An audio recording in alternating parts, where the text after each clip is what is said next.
Si uno observa el desarrollo de la sociología, digamos, en general en los diferentes países, en mi caso yo estudié más detenidamente el caso argentino y el caso brasileño, si uno observa el desarrollo de la sociología en las últimas dos décadas y media, uno va a observar que lo que se produce es una heterogenización y ampliación de los espacios de práctica profesional de los sociólogos. Los sociólogos siguen insertándose en la academia, que sigue siendo como un núcleo importante de inserción, de trabajo, de desarrollo de la disciplina, pero también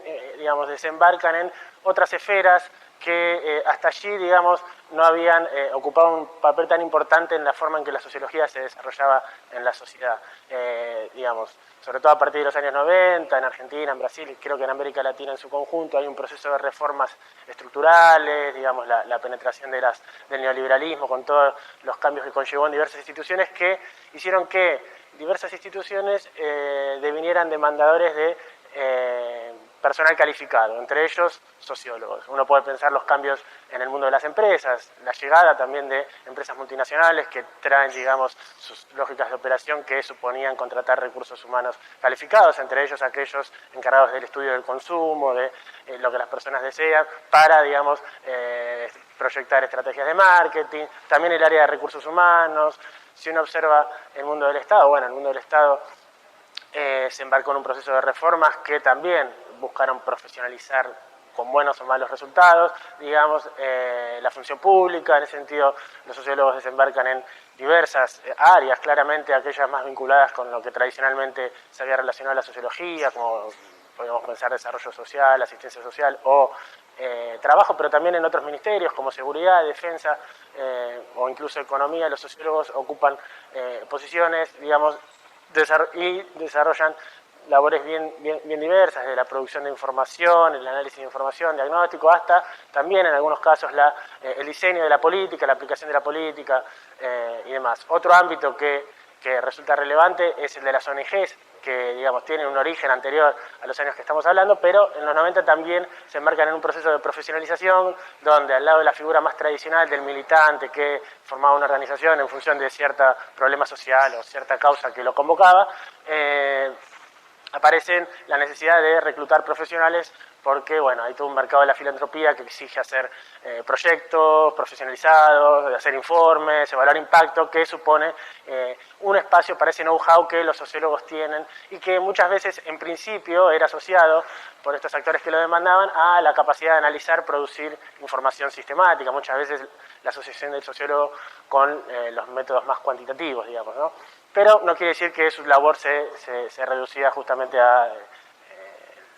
poner en juego técnicas o metodologías cuantitativas. Lo interesante es ver que, frente a ese proceso de expansión y muy dinámico, de expansión de las inserciones laborales, de lo que los sociólogos hacían, uno puede pensar de los usos sociales de la sociología, los espacios de formación en Argentina y también uno podría decir en Brasil, aunque tal vez por diferentes razones, permanecieron muy ajenas a lo que los graduados hacían una vez, salidos de la universidad e insertos en estos espacios, digamos. Hay como un proceso muy interesante entre, ese mundo laboral, ese mundo de las profesiones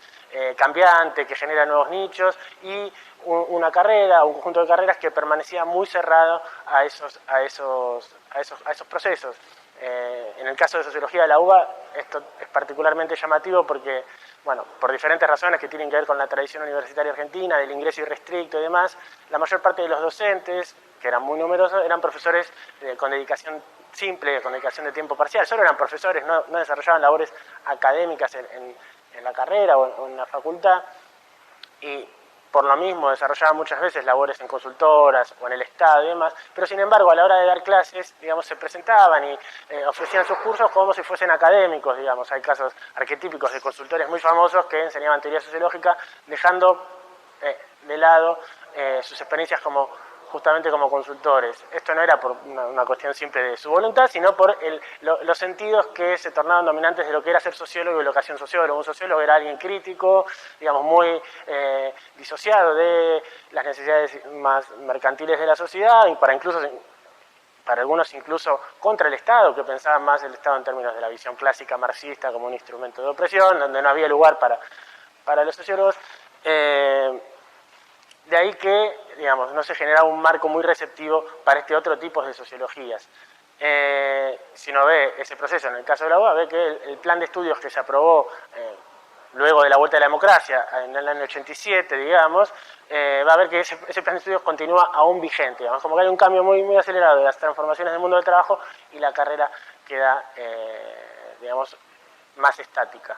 Me interesaba ver la relación entre estas ideas de la sociología que impartía, que incorporaban los sociólogos durante su formación y el impacto de esas ideas en su práctica profesional. Ver las tensiones que enfrentaban, digamos, la mayoría de mis entrevistados, cuando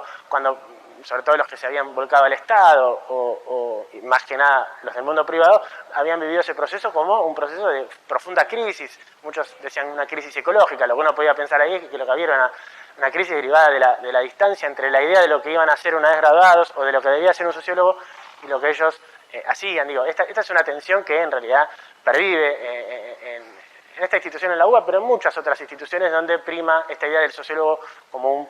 académico. La cuestión es que en la mayor parte de los casos solo una minoría termina, digamos, pudiendo construir una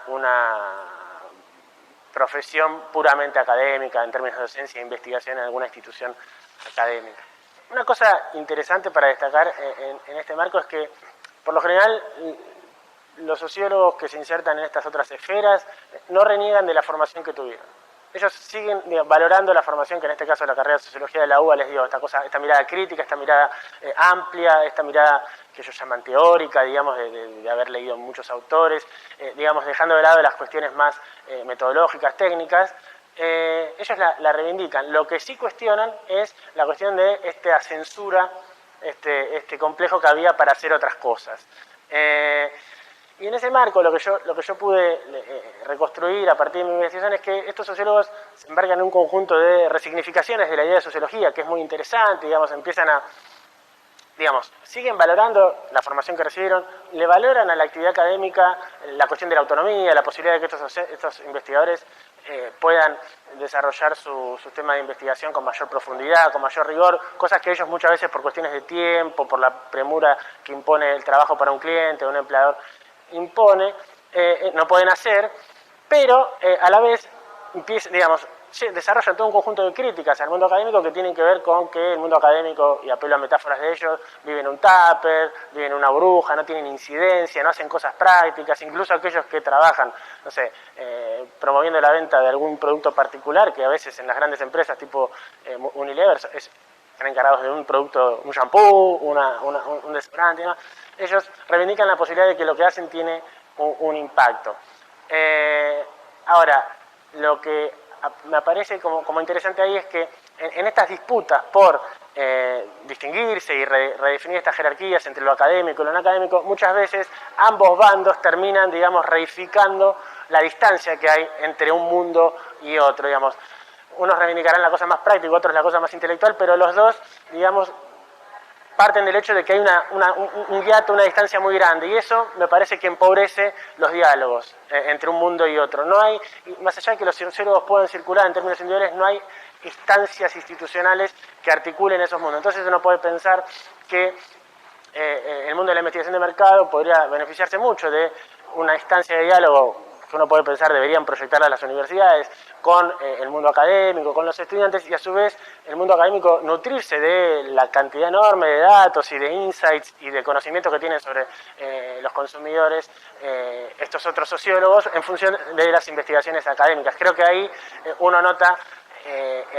digamos, que si bien estos sociólogos en el mundo más profesional desarrollan